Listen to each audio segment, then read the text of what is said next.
Do not attempt to adjust your dial. Ba-da-bum-bum-bum. It's your boy Big Vern. This is App Stupid, the fastest growing sports and entertainment show on these YouTube streets. You're welcome. Holla at us. Yeah, it's your boy Big Vern coming to you from the App Stupid Studios on a beautiful Saturday here in the Midwest. We got runners. We got marathon runners today. Right now, 53 is the current. 68 is going to be the high. So if you got pets, get them outside early and then get them back in where it's nice and warm. First segment, we talked about Shedeur Sanders. We're on day 3, round 4. Still no Shedeur. What's going on in the NFL draft? We covered that. We covered the teams that need a quarterback and the landing spaces for him. Then we talked some NBA, the Atlanta Hawks. They have a Trae Young problem. He becomes a free agent in 2026. If he doesn't sign an extension or he is not traded, because he doesn't have a no trade clause in his contract. So they can trade him without his consent. But if the Hawks don't have a viable option, they could absolutely lose Trae Young and not get any compensation out of it.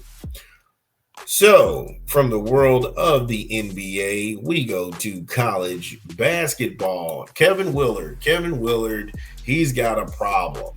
Nova Nation.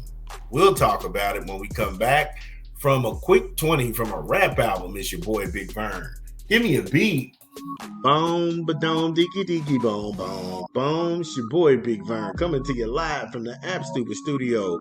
We rocking another rap album, Onyx, Lower East Side, in stores now. Get it where you legally consume music, whether it be Apple Music, Google Play, or Spotify. Personal favorites on the track, Black Skinheads, that's crazy. Tear shit up, Rock Box, Over Petty Shit, and New York What Up. Yeah, Onyx, Lower East Side, in stores now. Yo, shout out to Fredro Star. Shout out to Sticky Fingers. Onyx. Queens get the money. So, Kevin Willard. For those who don't know who Kevin Willard is, he was a coach at Maryland who took them to the Sweet 16. Hell of a coach. But he also ditched the program and then took a job at Villanova. Now, remember Jay Wright, who sits as a GM on the board at Villanova.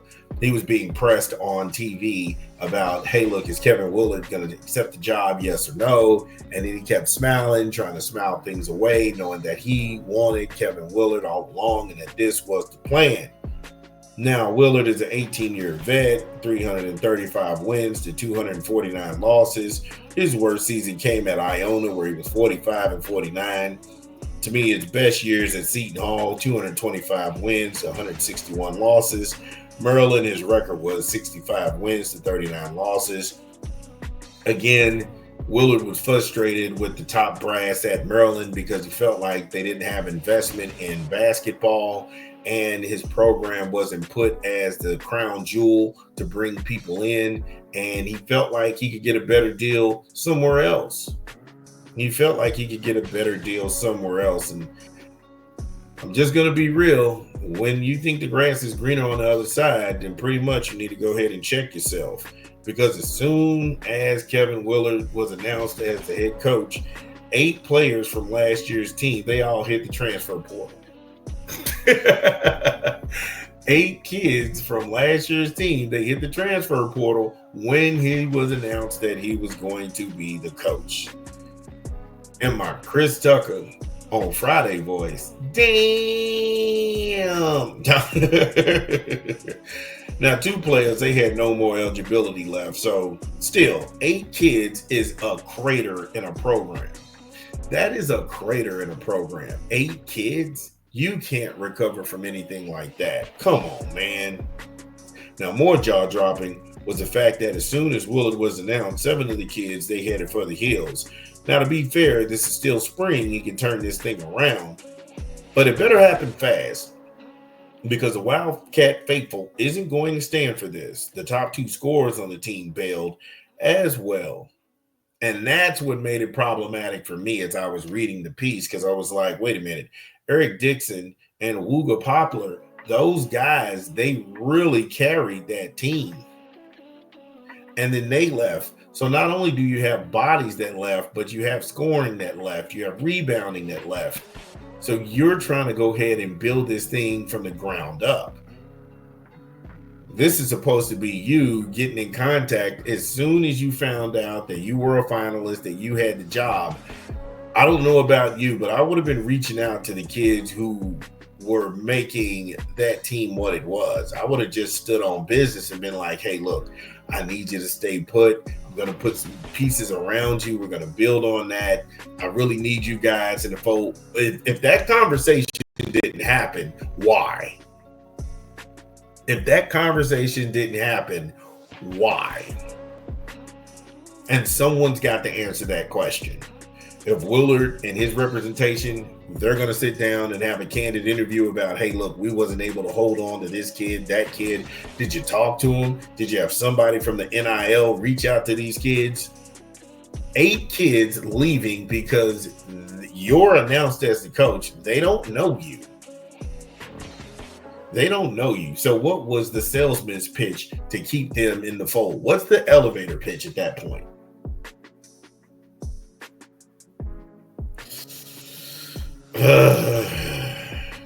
And this is a big deal in the Big East. I mean, last year, Villanova was 18-16, 10-6 at home, 4-8 on the road. They were only better than Butler, Xavier, Georgetown, and DePaul. And if you're wondering, that's the bottom of the division. So they were the best of the worst. And now they got a coach that a lot of players aren't sure of, and they started bailing on the program.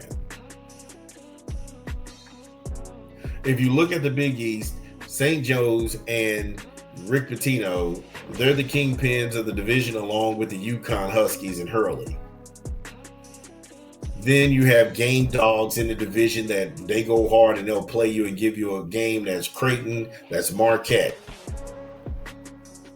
They will give you a game. Those are game dogs.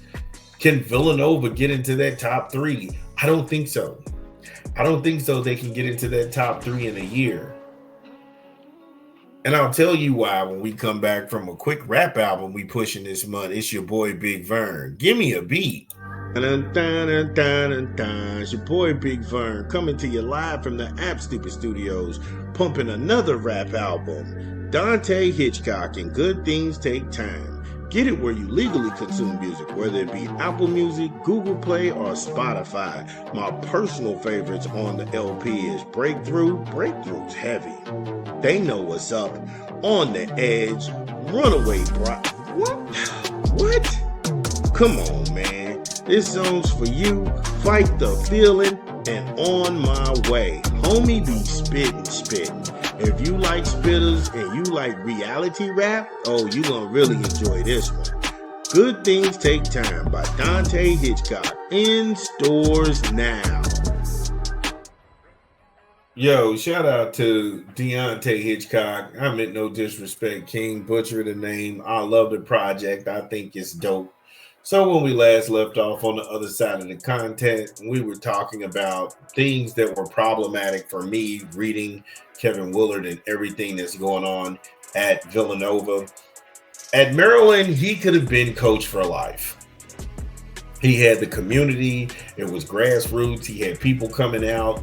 He was building something. Had he stayed put, he would have had something where he was coach for life and he could depend on that stability. He went from that job to a Villanova job that's a pressure cooker. Because Villanova, they don't want to just win games. Villanova doesn't want to win games. They won a championship in 2016 and 2018. They're looking to get back to that. They're looking for the Sweet 16s, the Elite 8s, the Final Fours. They're looking for the championship games. They're not content with winning games. They have championship aspirations, and that's why they hire you. Now, I know a lot of people are sitting there saying to myself, well, everybody hires to win a championship. In reality, logistically, I can't play for a national championship if I've never been on that stage. Let me repeat that. I can't play for a national championship if I've never been on that stage before, if I've never been put in a position to compete at those levels. Why would you think I know how to coach at those levels? And that's a fair question. That's not anything saying that he can't get it done. But in the age of NIL, there's no more 5-year plans. It used to be a coach could give the university, oh, this is my 5-year plan. Here's my vision. We should start turning the corner by year 3, 4. We should be dominant. 5, we should be a national brand. That don't exist no more. That does not exist no more. In the age of the money class, in the NIL, your 5 years is 2.5. You gotta make improvements right away. If they were 18 and 16 last year, damn it, they want you to win 20 games. And they want you to win 20 games next year. They don't care that the leading scorers and all the firepower on the team are not there anymore. They don't care that 8 guys left. They're like, okay, cool. We paid you the millions. What are you going to do? Who are you looking at? Who's coming? And when the names are underwhelming, the resumes don't match up, what are we talking about? Again, Maryland, he could get away with this. Maryland, he could be coach for life. No expectations would be put on him if he came back next year and had a losing season. Villanova's not Maryland. You can get away with that in College Park. You ain't getting away with that in Philly. They are not playing. They are not playing. They don't play about those sports. So you better pull it together, and you better pull it together fast, or you're going to be on the move next year. They might give you a stay of execution, but make no mistake, you won't see year 3 if year 2 ain't better than year 1. Capiche? I'm just asking questions, man. I'm just asking questions. Again, if you are listening to this pod, get in the comments. Let us know that we get it right. What did we leave out? This is Big Vern. We talk back. We'll be back.